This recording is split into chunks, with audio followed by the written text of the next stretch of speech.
Lent is a 40-day period of fast and abstinence before Easter. It begins on Ash Wednesday and ends on Holy Saturday. Sundays are not counted as part of these 40 days because on Sundays we commemorate the resurrection of the Lord. While Lent means the spring season, it also translates the Latin term quadragesima, which means 40 days, or literally the 40th day. The 40-day period is symbolic of the 40 days that Jesus spent in the desert, a period mentioned in all the synoptic gospels. The Catholic Catechism states thus: by the solemn 40 days of Lent, the Church unites herself each year to the mystery of Jesus in the desert. By choosing the story of the temptation of Jesus as the gospel for the first Sunday in Lent, the Church gives us an orientation of how each of us must approach Lent and life itself. Every single year, whether year A, B, or C, on the first Sunday of Lent, the gospel text is chosen from the temptation scene of Matthew in year A, of Mark in year B, and of Luke in year C. The two other reasons why the Church chooses the temptation scene is first to tell us in no uncertain terms that Jesus was fully human. He was tempted like us in every single way.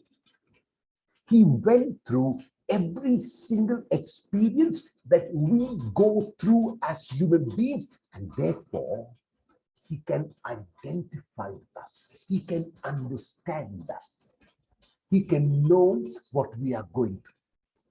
The second reason for the choice of the temptation scene is to show us how we can be like the human Jesus, and even in our humanity, which is not an excuse but an advantage because of Jesus, can overcome temptation with the grace of God like Jesus did.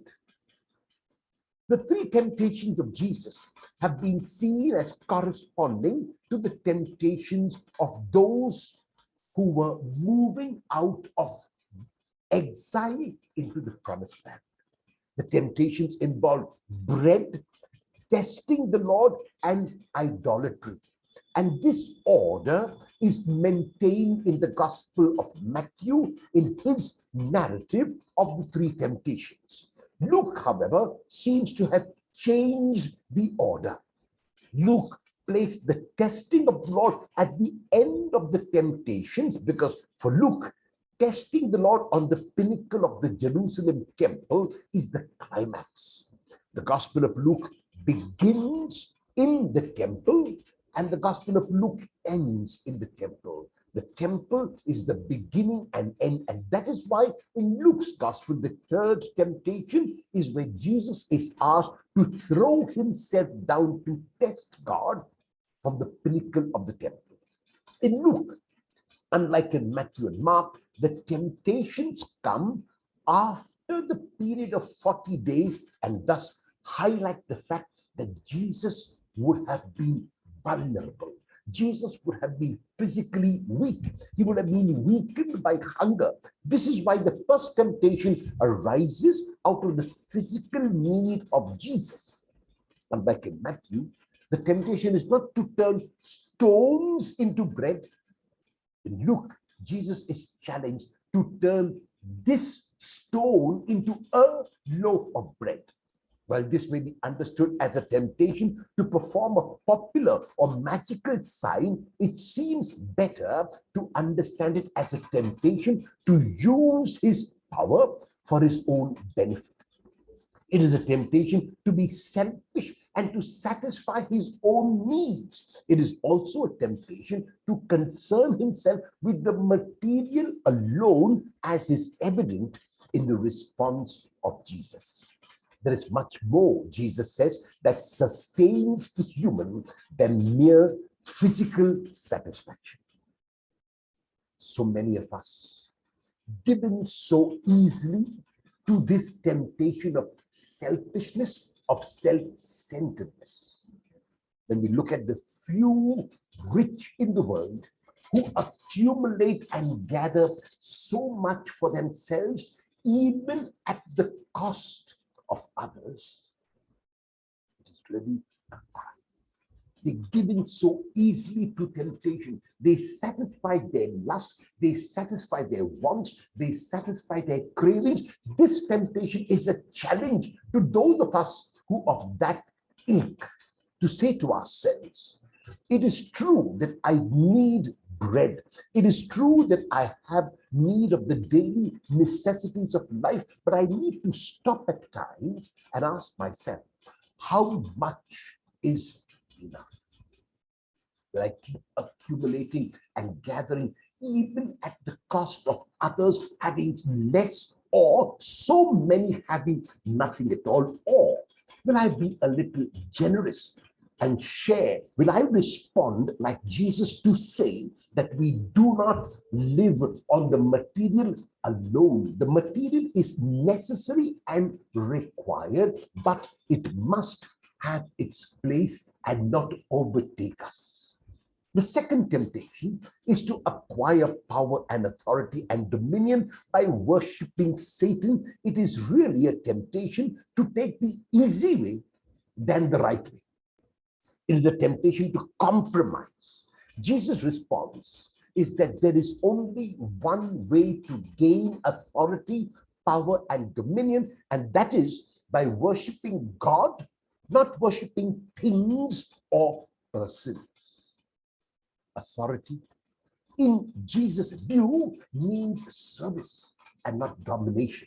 So if Jesus wants to be in charge, he will be in charge by reaching out to others, by a kind word, by a helpful gesture, by a deed which enhances and boosts someone up. In the third and final temptation, the devil quotes scripture, since Jesus has twice used scripture to overcome the previous two temptations.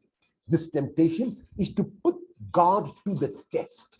Jesus' response with words taken from the book of Deuteronomy is clear and unambiguous. God is to be worshipped and obeyed and not put to the test.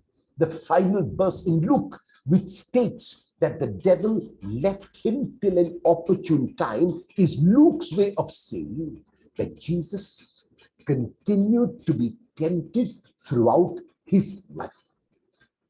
It is likely that some of us might imagine that Jesus had only 3 temptations.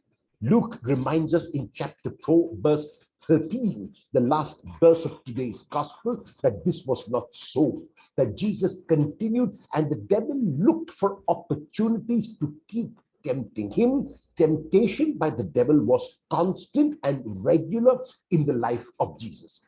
This is evident in the numerous requests that continued to be made of Jesus for signs and wonders. It is evident in the Garden of Gethsemane when he was sorely tempted to opt for the easy way rather than the way of the cross. Jesus, like he did in the desert, overcame those temptations and challenges us through his action to do the same as we enter the season of Lent. The uniqueness of Jesus is not merely that he was without sin, that he did not give in to temptation, but that even after being tempted, he continued to remain above temptation. Thus, the temptation must be interpreted as the constant struggle or conflict between God's reign and the reign of Satan or evil. This struggle continues today after the death and resurrection of Jesus. We continue to be lured by numerous temptations. One of these is the temptation to be successful at all costs, even if it means belittling others or riding roughshod over them. Other temptations are to have more rather than to be more, or to choose the easy way rather than the right way, or to sit on the fence rather than take a stand, or to take the broad road rather than the road of pain and sacrifice, or even to focus too much on the external, even at cost to the internal. How are we to overcome these temptations? What must be our response in the face of such temptations? We do not need to look far or go to manuals and ethics or even listen to the counsel of the wise. We have an outstanding and practical example of how to overcome temptations in Jesus and his response. In a word, the temptations are not so much about the temptations themselves or even about Satan and the attempts that Satan makes to lure us away from mission. They are about the focus and the commitment of Jesus. They are about his pointed dedication to God. We're offered today an example to follow and to imitate. To be sure, the story of the temptation does not give us ready-made answers to all the allurements and enticements which we will face every day, but they do point us in a direction which at times remain a response in which God's will rather than his own took primacy. As we begin this grace-filled season of Lent, we are invited and challenged by Jesus' response to Satan. We are invited and challenged to make Jesus' response our own. Will we do so from today?